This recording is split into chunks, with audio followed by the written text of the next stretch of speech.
Om Niranjanam Nityam Anantarupam Bhaktanukampadhrita Vigraham Vai Ishavataram Parameshamidyam Tam Ramakrishnam Shirsa Namah. You will notice that when we start any of our discourses, we invoke the presence through a prayer, chanting, or mantra like this, and seek the blessings and the grace of the divine. Because this sacred knowledge, spiritual knowledge, the source is that spiritual being himself. And the capacity to understand those spiritual teachings come out of his grace, so to say. So we invoke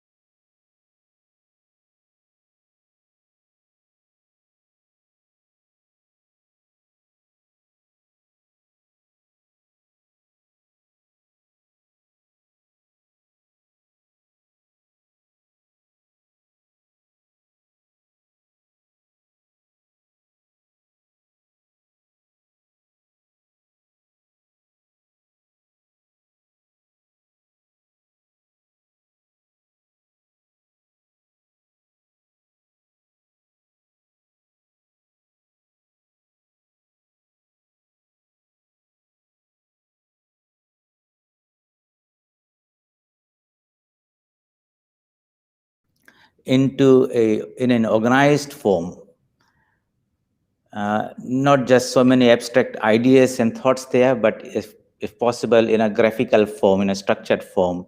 So it makes much more meaning, and you get a sort of a graphical visual picture of the concepts. Like if you had to drive from one place to another and you went on Google Map and asked for the instructions, you can get instructions that are coming in like sentences, okay, go in this direction for 2 kilometers, 10 right and all that.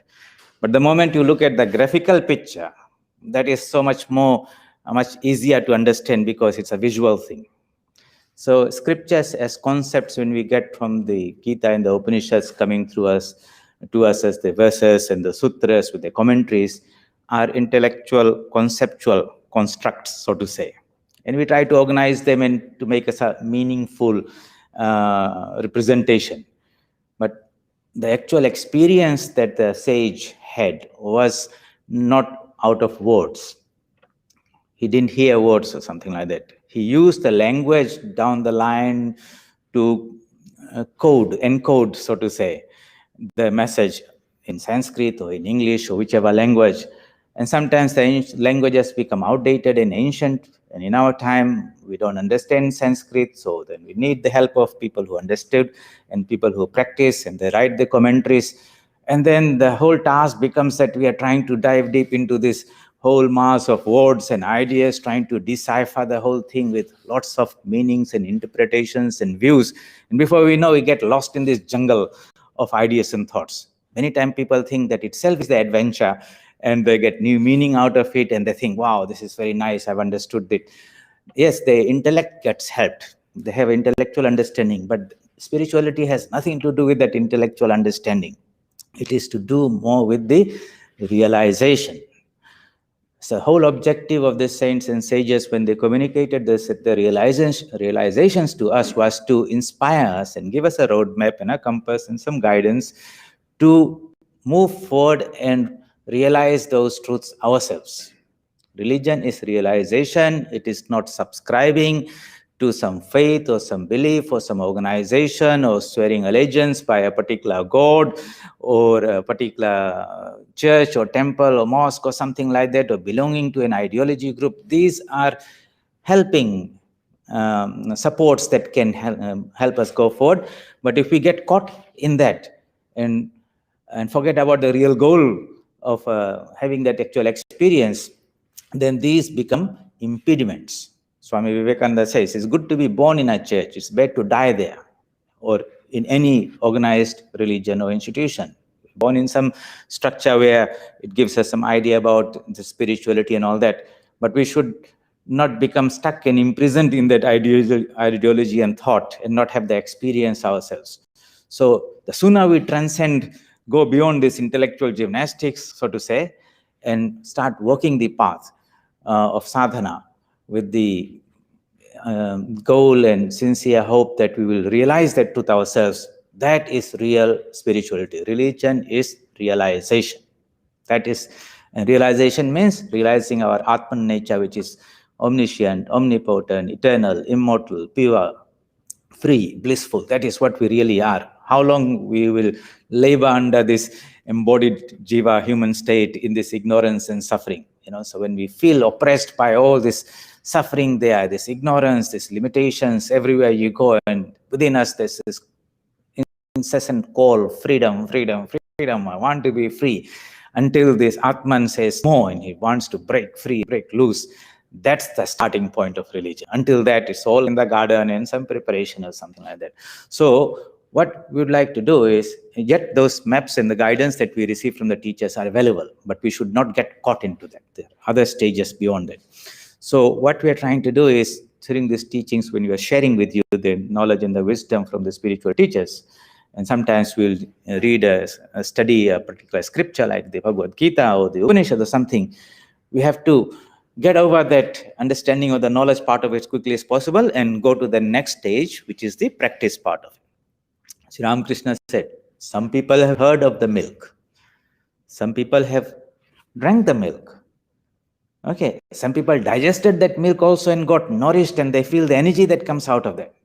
So some people have heard about God.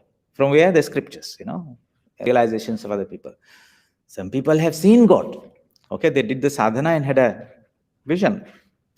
Other people became very intimate with God so that they have his constant company and experience. That is what we really aim. Otherwise, what's the point of knowing that it's an Atman when we never experience that Atman?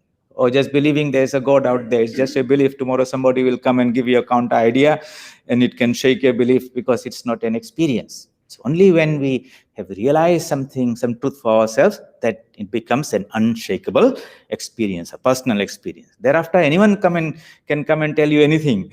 Your understanding that comes out of your own personal experience will not change.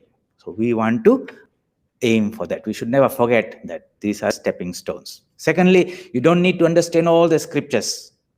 Okay. You don't. Sri Ramakrishna says, if somebody said, I went and had a bath in Ganga, he did not have a bath right from Gangotri to Ganga Sagar. Any one point he enters into the water, he has got a proper bath and cool down. Likewise, we require a few small things to start our spiritual journey. You don't need to understand everything. Second thing, the mind that normally we have is not so refined or sensitive to understand or assimilate this very subtle teachings that are being communicated to us, which were the realizations of the saints and sages. So no matter how much we wrestle with this gross mind, that meaning will not come out. At some point, this mind itself has to be purified and made refined, so to say. Then the meaning will come. For example, if I'm trying to, as a scientist, I'm trying to observe something as with my eyes, I can see certain things because of the power of my visual eyes.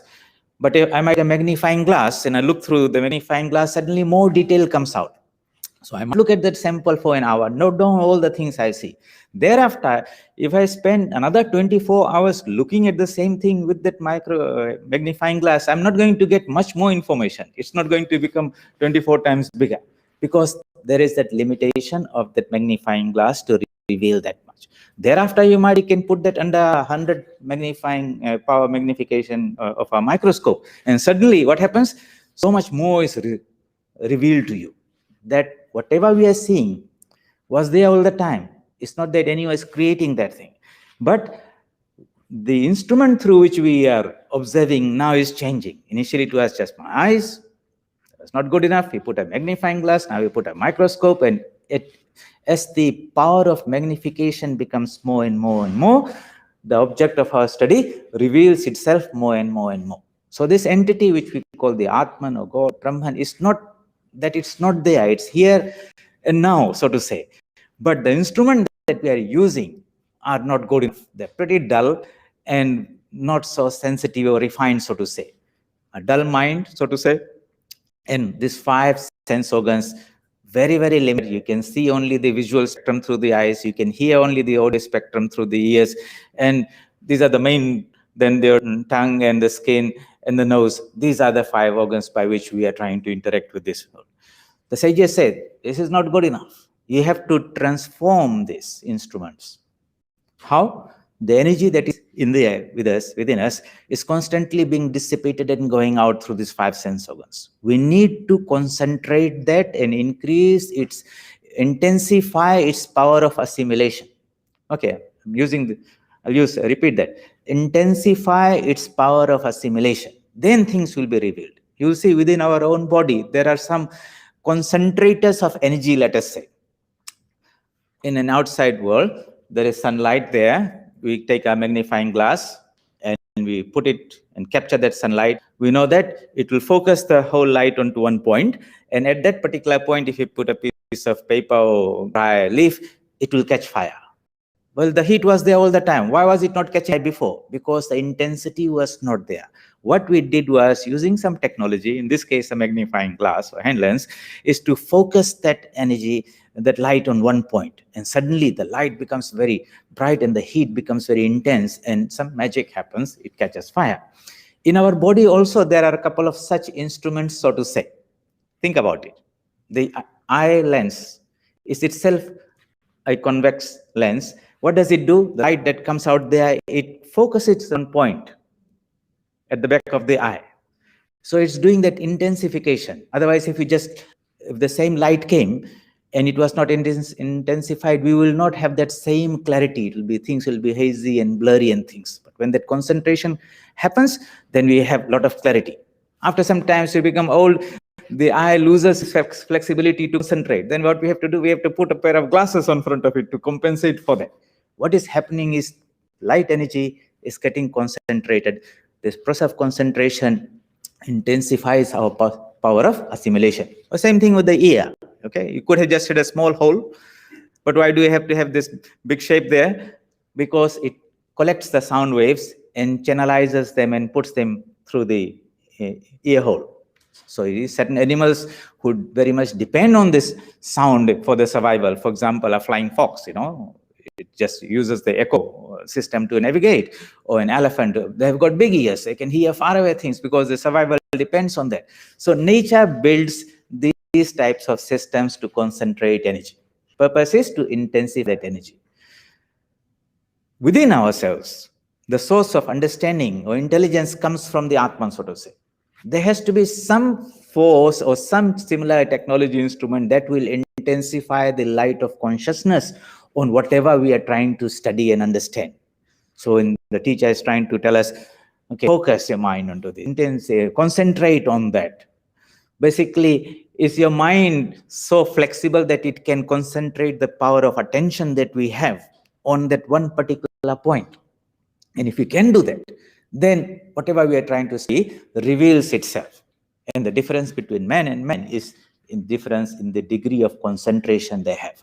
Great scientists, thinkers, anyone who has discovered anything wonderful, one singular quality they had was they had a tremendously concentrated mind.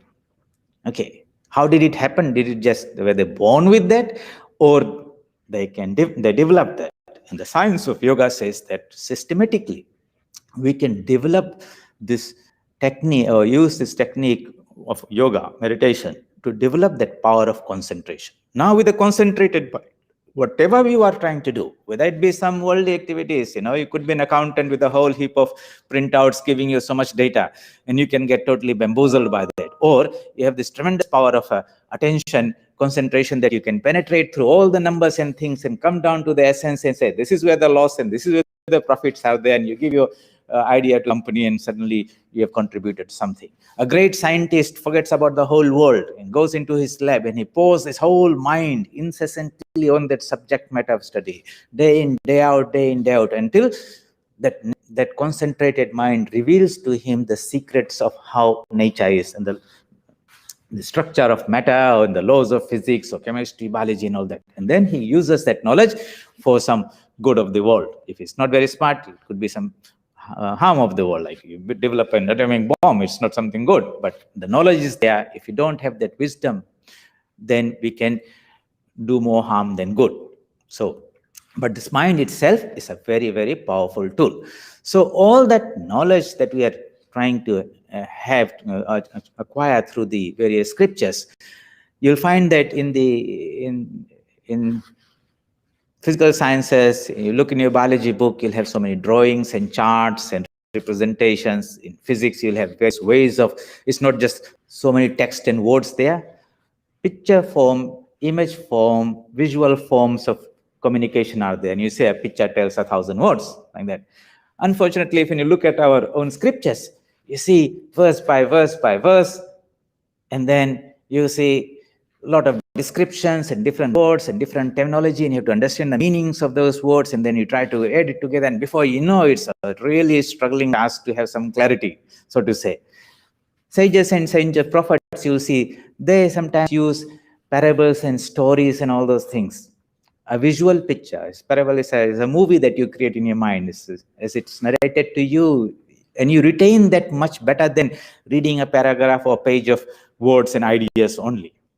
That's more challenging. So what we thought was that if we help construct a matrix through which these various ideas that we come across in spiritual topics all the time, they are represented in a graphical form. And you develop that idea in a systematic way. So you get in one snapshot the concepts, how they're related and interrelated, and where we are and where we're going, type of thing. So we go beyond these ideas and thoughts and start into the action, the sadhana part of it. I want to start the journey. I don't want to be continuously looking at the map and staring at my compass and not moving. I want to start moving. In between, I'll come across some signposts which will tell me that I'm making progress in the right direction and all that. But going forward, rather than being stuck there and being happy that I know so many things with a limited mind. So as you can see on the screen, I've just listed the various types of words and ideas that you'll come across when we are studying some scriptures. You know, it talks about Atman and Brahman, self-knowledge, who am I, God's grace, Paramatman, Jivatman, life, death, reincarnation, meditation, purpose of life, Jivan Mukta, Maya, renunciation. So many ideas are there all over the place. And they're defined and described in so many ways in the philosophical system. So I thought to help us, can we develop a structure, a visual structure, where we can take any verse or any chapter of a scripture and put right next to us and say, can we translate these words and ideas into a picture form where it appears in a very captured in a very graphical form, because the picture will show you what is where in relative to each other, what is the relationship between one and the other, and if there is a process where one becomes transformed into the other, we can see the direction and things like that. So let us go to that. Last week we started and introduced that to you. Again, today we will take that up and repeatedly try to go through this framework so that in your mind that structure appears. But keep in mind this, while we are putting this on the board or on a piece of paper, on a two-dimensional paper in the form of chart, reality is not a two-dimensional entity. We are living in a three-dimensional world, and there is the concept of time, past, present, and future, and this concept of causality. You know, one thing leads to other transformation. Time, space, and causation. We live in that matrix, and everything that we experience is experienced there. We're trying to capture that three-dimensional sort of reality, and beyond that into a piece of paper that's two-dimensional. So while we are drawing this picture in your on a screen that I want to show, your task would be to take that back and close your eyes and visualize and transform or translate that into the everyday experience of the three-dimensional world that we live in. Okay, for example, if I say on the chart here that look at the we have got different dimensions of our being, one above the other. It seems to be one is below, the other one is on top. And we say the grossest is the body. And then we have the mind. And then we have the intellect. And then we say that ultimately is our spiritual aspect of being, and we might say that's consciousness. As you can see in this drawing here, I have put one above the other as if one is on top of the other. But the reality is not like that. We say God is up there. There's not a place up there, or heaven is not a place where we can go in a space shuttle and meet God there. Okay, because the up there means what? It's a relative thing. If you look at this world from outer space and you see people are all over the direction, if you ask them, point upwards, and you'll find them, all of them are pointing in all directions. Each one is saying, my up is that direction. But see, it's a relative idea. Up here in the spiritual sense does not mean up in that sense. It means in the sense of something being more subtle and finer. But here itself, in the same time and space, there are other dimensions of existence which are finer than this. The best idea I can use to explain that to you is the idea of the various frequencies of a TV that a TV radio can receive. Okay, so you put a radio in a particular place, pull out your antenna, switch it on, or TV, and then you press this button, and what happens? A particular channel comes up. Channel represents a signal of a particular frequency through which images and sound are coming and being displayed on your TV. So just because I switched it on and tuned it that particular frequency, that frequency definitely has to be there. The TV receives it. That's why it's called a receiver. It receives it and it presents it to you on a screen. Now, without moving the TV in any direction, I switch it to a different frequency. And the first one disappears and second one appears. Another picture comes, another signal comes, and I can just go into so many channels. Now, all of those frequencies and channels are coexisting at the same place and time. It's just the one to which I'm tuned to, that is the one getting displayed. So when we say, those who know a little bit of science and physics, we have got this electromagnetic spectrum. Frequencies right from the very low frequencies to the highest frequencies of the gamma rays. In between is this frequency called the visual spectrum. Okay, they got the 7 colors, infinite number of colors, we call them 7. And you've got the ultraviolet, and it goes beyond that, and infrared, lower than red, is the infrared. So you got the radio waves and all this, then infrared, red, violet, ultraviolet, microwaves, X-rays and gamma rays. As we go to higher and higher frequencies, the energy of those waves become more and more and more. And as the energy becomes more and more, they penetrate through whatever it goes through. A radio wave cannot penetrate through everything. A mountain will block it. Okay. But ultraviolet rays penetrate through the atmosphere and it burns us. Okay. Beyond that, an X-ray, it will go through the body but can't go through the bones. So you capture the structure of the bones. Okay. Microwave even will go through the body and cook it also. Gamma rays will penetrate through the whole earth, come out on the other side without any obstructor. Such is the power of the waves that is there through that. So visualize that when we talk about these planes of consciousness going in the upper direction, we are talking about something like that, more a movement in the frequency domains. Frequency means in subtler and subtler domains there. So if I say I'm here, it's the body. When I say mind is there, where is the mind? Is it here in the heart or in the head or something? What is the structure and shape? No, it is something finer, which permeates and percolates throughout the whole body, because I can, with the help of that, I can feel the toes and, the whole body I can manipulate there. And that is the subtle part of what we are.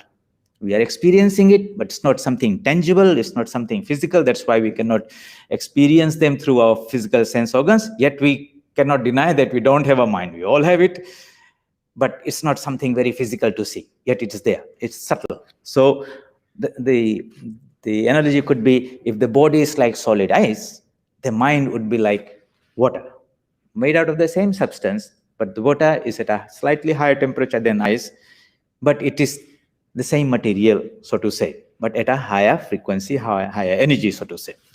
And then finer than that is something which controls the mind also. Like I say, I move my hand up there, all right? So physical hand moves up there. How did it move there? You'll tell some nerves, and the current in the nerves cause the muscles to contract. What are these currents like? You said they're all very, very milliamperes or microamperes, so fine. But something so fine can control an elephant also, make him move. So something very fine is controlling something gross. Now, why did my hand move in that direction? You said you thought about moving your hand from point A to point B. So thought is even finer than the mind, than the nerve current. And that is controlling the nerve current, and nerve current is controlling the gross body. What we learn from this, something that is fine controls something that is gross. When we want to control the thought current itself, the thought process, then if you extend this logic further, you should have something even finer than the thoughts, with the help of which the thoughts will be controlled, isn't it? That aspect is called intellect or buddhi. That's a subtle power of discrimination. So you see, thoughts are various ideas and things in the mind. When you plan something, you organize your thoughts in a particular way. I want to do this, and these are the ideas or processes there. There is something that is understanding the relative merits and this and that. It develops a plan, and then he executes them in a systematic way to get your acquired result. And if somebody could do that, you'll say that's a very intelligent person. He had set a goal and he worked out all his methods and everything with the knowledge and experience, and he achieved that goal. He is very buddhiman, means that buddhi or intellect is shining in that person. In another person, that intellect might not be so well developed, so they get little muddled up and confused, and they want to go to X direction, they end up going in the other direction.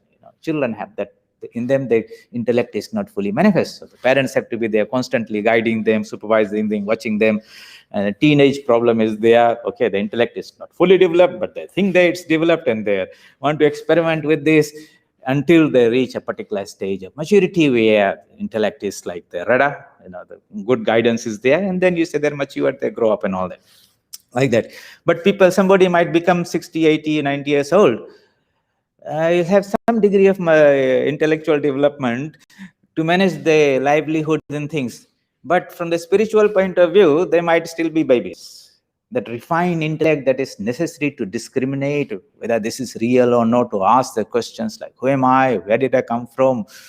Am I the body or the mind or the emotions or the intellect or the ego? Those type of things, maybe they arise in their mind when they see somebody passing away and say, hey, my grandmother was here just a moment, now where is she gone? What does death mean? And one day I'll also have to go there. And then they ask a few questions, and maybe they follow whatever is being taught by the priest or the books or the teachings, but they don't have that deep penetration to uncover the truth because of the limitation of the growth or spiritual evolution. So beyond that intellect is the pure consciousness. The pure consciousness is bodiless, not embodied. So we can say this intellect is the causal body. Okay, so if you melt, if you heat water, what does it become? Whatever. It just is there, but you can't see it at all. It's in the atmosphere all over the place. Because as the energy level goes up, the degree of freedom also increases. A piece of ice is rigid in its shape. You put it in a vessel, it holds onto its own shape. It doesn't have the freedom to move around.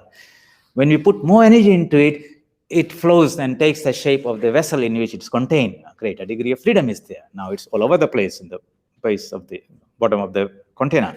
But if we put more energy into it, suddenly it vaporizes. Now it's occupying the whole space. So as we go deeper and deeper into the finer and higher dimensions of ourselves, you will feel that greater increasing degree of freedom.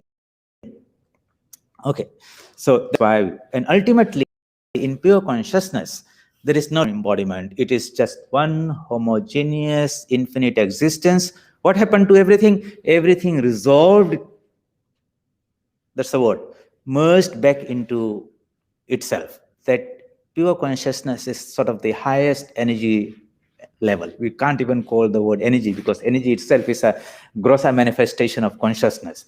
Out of that pure consciousness, which is called God or Brahman or the Absolute, the world vibrates forth. That vibration forth is called Shakti or energy or power, and it is all differentiated. It's not homogeneous from the top level to the bottom. As it rolls out, so to say, initially it is like water vapor, then becomes water, then becomes ice. Likewise, initially it is intelligence, then it becomes the mind, and then becomes concretized as this world of names and forms in which we live. So we are part of this cosmic existence. At the highest level, at the core, the level, we are an infinite being. Okay, so we'll say limitless, infinite. So the best definition that is given is Akhand Sat Chit Anand, infinite existence, knowledge, bliss.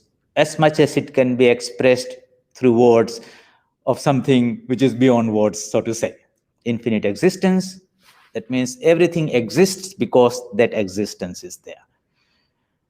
Infinite knowledge, a state of being in which there is not an iota of ignorance of any type. A state of infinite bliss, a state of supreme joy where there is not an iota of any form of suffering.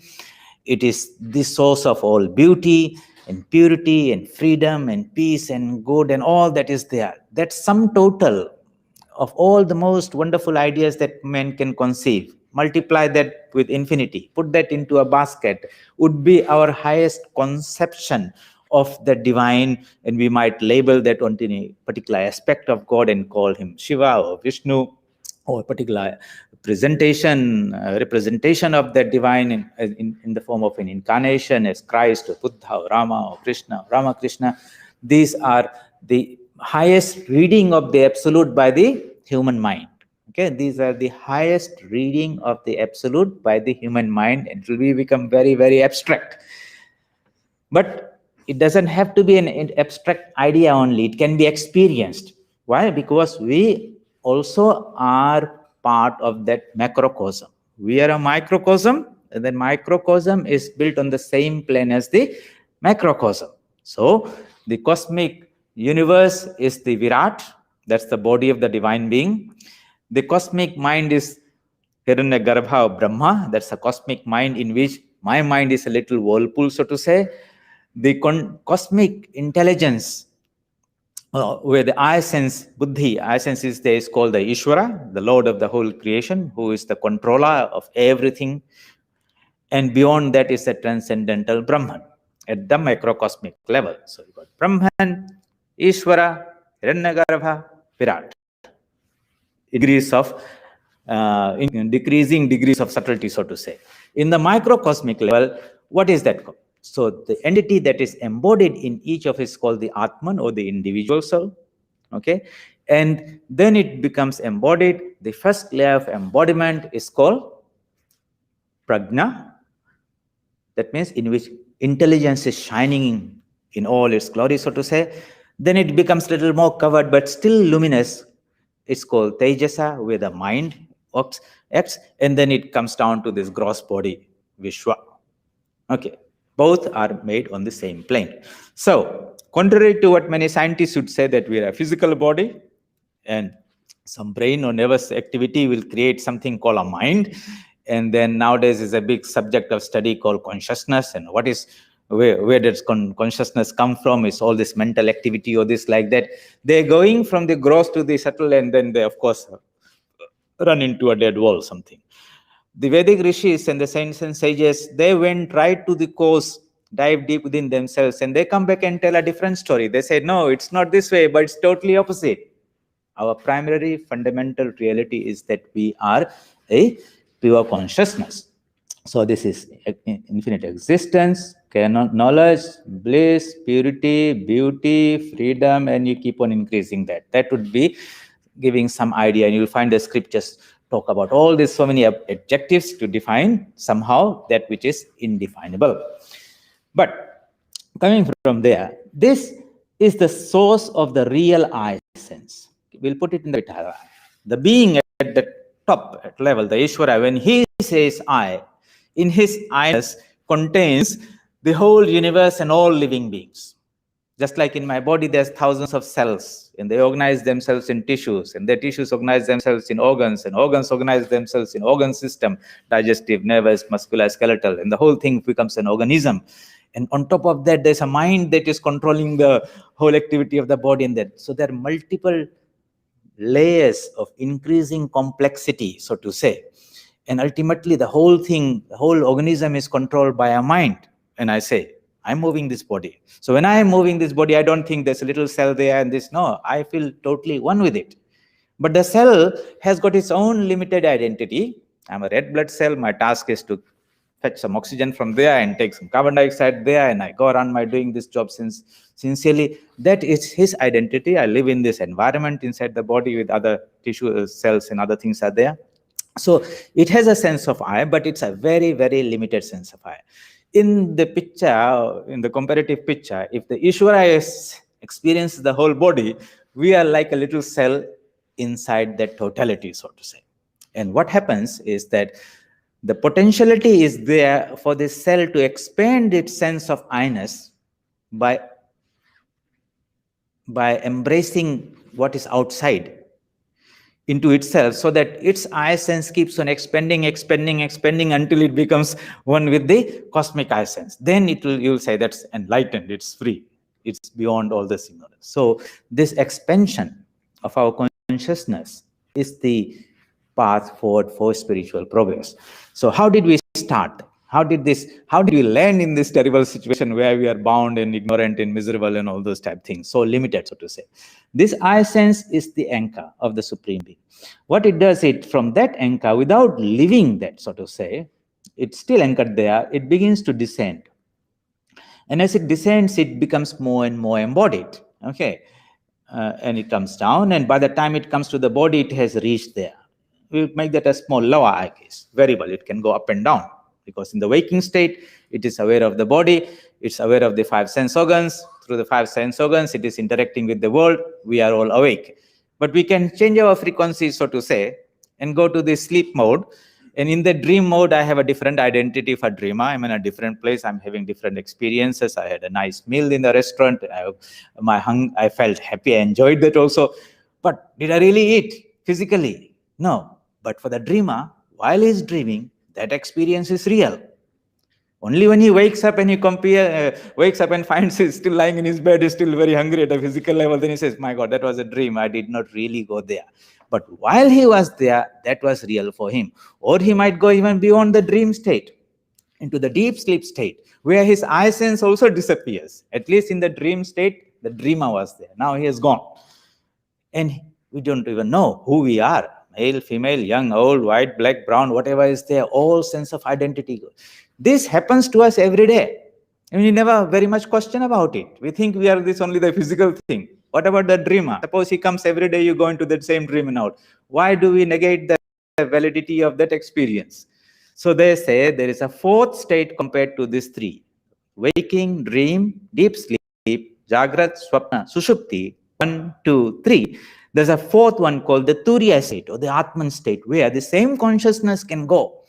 And in that, it feels totally, it's one with that, or experiences itself as a pure consciousness. In spiritual realization of all this prayer and meditation, rituals and ceremonies and festivals and temples and churches and books and doctrines and dogmas and all whatever you can say, are meant for that one singular particular purpose of realizing that. Irrespective of which path we come, the goal is to realize that. Only then all these problems of our life will be solved. Otherwise, we come back again to this state of ignorance. So this is how it has come. This, as you can see an I has become formed there. That's why this constant I is there inside of us. I. And that I has got a sense of being. I am something.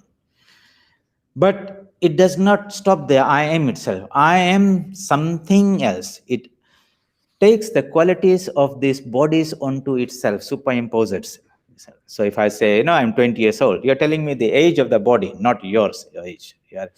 I'm tall or black or white or brown. You're telling me the qualities of the body. That's a false identity we are living in. And many people live under that and do all types of things because of that false identity. Others will say, we are the mind. I'm a doctor, a teacher, engineer. Oh, I know, I don't know. I understand, I don't understand. You're talking about the state of mind, but that is superimposed on ourselves. Others will say, a little deeper there, where the intellect is, I'm able to understand, I discern, I don't discern, all that, the intellect working. But none of them are talking about the I am itself. And then to make situation worse, that I goes out and connects itself, he said, to the outside world in through the idea of my. So various things are there. That's my house, my wife, my family, my children, my bank account, my this, and we want to have them, to possess them. Yes, we get them, they meet some of our needs, but before you know, we are possessed by them also. And all our freedom is frittered away to that. So, to cut the long story short, this jiva at the lower end is the jivatman, the embodied soul.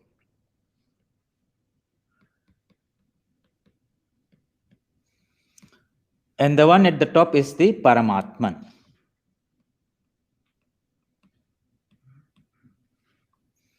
This is the state of, upper part is the state of freedom. In the lower part, Jivatman has got limited freedom, limited knowledge, limited happiness, limited beauty. Everything becomes covered. And as the layers are covered more and more and more, the inner light of knowledge, purity, beauty, freedom becomes restricted and curtailed until very little comes out in terms of happiness, very little knowledge, sense knowledge, a very limited existence of 80 to 100 years, and everything is so changing here, because in this place, nothing is permanent here. This is the world in which operates in the framework of time, space, and causation. And nothing is permanent here. If you get something for a while, it also slips away from there. So the Jivatma comes there, it feels within itself, I'm that infinite being, pure and all that. It wants to experience himself, but he takes the help of these limitations. He gets a little taste of it, but it slips out of it. Then he comes back again, until he wakes up to the truth that, my God, I cannot give up this dream, this aspiration of realizing my infinite nature. But here, everything is slipping away and changing. So I can't give up my pursuit, but maybe I'll have to change my approach of what I'm seeking is right. Where am I seeking and how I'm seeking? That is not right. So this, the first approach, where it was sort of under the delusion that I'm going to find happiness in the material world, in this changing world, I'm going to find something permanent things. That is correct and called pravritti marga, going into the world, being worldly minded, sort of laboring under the illusion and delusion that happiness is out there. A new car will make me happy. And you like the people are feeling a little down and say, I need to give myself a shot of some happiness, so I'll go buy something nice. You have it in the hand, afterwards it's not making any idea. You just lost some money in there. That's all. So that is how ignorance is there. And when those who know the truth, they will say, happiness is not outside things. Happiness is inside, but the outside things bring out that, give an expression of it, and you feel under the ignorance that that was the cause of it. For example, okay, you take some ice cream. Okay, it's nice and tasty, you put in your tongue and you feel that joy. So you feel that, oh, this nice ice cream is very nice, it's very tasty. Brought out some happiness in me. So what do I put? I take another mouthful. Okay. If that logic is good, the more you put, the infinite happiness will keep on increasing. But after some time, after 5 mouthfuls, says, I don't want. Now it's simply a tosha. Please don't give me any more. How can something that brought you happiness 2 minutes earlier bring you so much misery 2 minutes later? Because that happiness was not there. Happiness was in the Atman from within. But this external experience opened the door for a moment and the inner joy came out. In ignorance, we thought it was out there, but really it is inside us. It is something like you give a bone to a dog, he chews on it, it breaks into small pieces, some sharp ones, and they cut in his own mouth, and he bleeds. And he tastes the blood. And he says, my God, this bone is so tasty. He doesn't know that the blood came out of him, not from the bone. Likewise, we chew on the bone of this world, and we labor under the illusion that they are the source of happiness. When discrimination comes, when this power, intellect opens up, then you are able to understand, see things in the right way, that the world outside is only a dry matter. is non-living. The reality, which is the most beautiful thing, is in me. That freedom is in me, that purity is in me, that beauty is in me, that knowledge is in me, the eternal existence. I am the immortal being. Immortality that we want to, we all seek for, that we don't want to die, is a quality of the Atman. But the problem is we are trying to make the body immortal. Okay, no one wants to die. Why? Because that is our, we are the deathless being. But becoming identified with this body, now we are trying to make sure that this body does not die, out of hunger or some natural disaster or this virus. And that fear of death is one thing that has got all of us now shaking and trembling and arrested us in all our activities and everything. This is the root cause of this is ignorance. We feel we are the body and we must preserve it, and everything must be done to achieve that. Those who are spiritually minded remind themselves that, look, the Atman is the immortal being. Bodies will come, thousands we have come, and thousands, if you're not careful, will again come.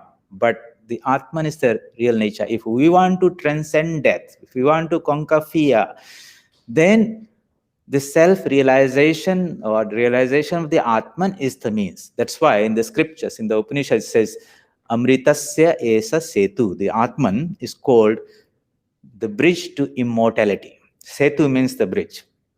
Amritasya means of immortality. Realizing the Atman, we become immortal. We are immortal as the Atman here and now. In ignorance, we have thought, become confused and identified with this body-mind complex. And now we think, labor under the fear of death and all those type of things.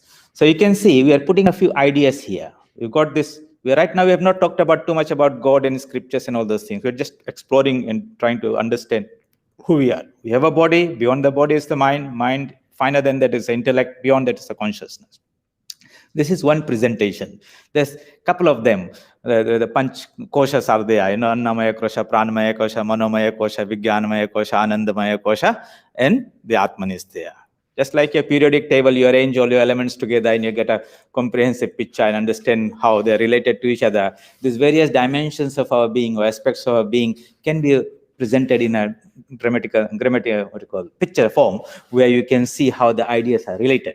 And then you'll understand what is bondage, what is freedom, and automatically you'll understand what is the means of freedom also, because there are certain things are tying us down in this world, this identification with the body and identification with things out of the world. These are the chains, or ropes, or strings. You can't go to the top without letting go of this. That's why in every religion they talk about renunciation. Give this up. And people get afraid when they hear the idea of renunciation. They say, my God, I've worked so hard and secured this, now I have to leave this. What do I end up with? Unless renunciation is practiced, the mind will not go up there. So does it mean you give up everything and run into a forest and suddenly you become liberated there? No, it's more a mental, spiritual thing. It's more of a transformation. For a person who is out in the world, he has to renounce, but he has to renounce mentally. For a monk, he has to both renounce mentally and physically both also. That's the discipline. But all of us have to renounce. You can't be on the ground floor and be at the 7th floor at the same time. You have to make the decision that I will leave this, only then the higher levels will open. But how do we do it in a very natural way so that it does not hurt us or people around us without violence? At the same time, we are not stuck here and caught in there in the name of love and affection and doing good to the world and all those type of things and dying like there wherever we are born. No spiritual progress. We just became a baby, became an old man and passed away, where there was no spiritual progress going in this upper direction. So in this picture, the Jivatman is bound there. Next week, we hope to explore this idea of what is bondage. Then we'll understand what is its opposite, the freedom. And when the two are relative positions, that this is my disease state, this is my wellness state, how do I recover my true nature or fix myself to be healthy physically, mentally, emotionally, morally, and spiritually, totally? What would be the disciplines and things that I would do? Japa, meditation, yoga, and all these things. What are the various paths through which I can have that experience of my spiritual nature? And we want to put that all in a picture. Later on, probably we'll take one of the chapters of the Bhagavad Gita, put the verse next to it and say, okay, can we translate those words and concepts out of there into this picture form here? And see, the whole idea can be beautifully explained and captured in a picture form. Then you'll see, once that idea is clear, and you look at it all the time, and then you say, this is where I am, this is my goal, these are the means according to my temperament, but I will now make sure that in this life, I will do my best to make some headway in that direction. And I'm not alone in the journey, because my higher self is also there, ready to pull me up. But I must reach out, call out, put my hand up there and grab hold of it. Only then he can lift. Otherwise, I'm busy here. He can't help you if we don't need that help. So the desire must come that we are bound, we must free ourselves, and that's the starting point of spiritual life. Freedom is the song of the soul. And that's a song we have to sing all the time. But it's a spiritual freedom, not a freedom in this world, freedom of expression or this or that type of thing. That will bind us here more than that. So please think about this. Put your ideas together, put your drawings together, put your concepts together. And as we explore this and refine this, hopefully after a couple of sessions, talks like this, you'll have a nice guideline or framework in which we can capture various scriptural ideas, spiritual ideas from the scriptures, and organize them in a very simple way. All those various words that I talked about, I showed you there, they can be nicely organized. And he said, I've got the clarity, got the map ready, I've got the compass, time for action, time for sadhana, less talking, less disturbing the mind, time for action. Because we can't put that off. That is the main thing. And that should not be delayed for too long type of thing. Until then, keep safe and well. Om asato ma sadgamaya tamaso ma jyotirgamaya mrityorma amritam gamaya. Om Shanti Shanti Hari Om Tat Sat Shri Ram Krishna Arpanamastu.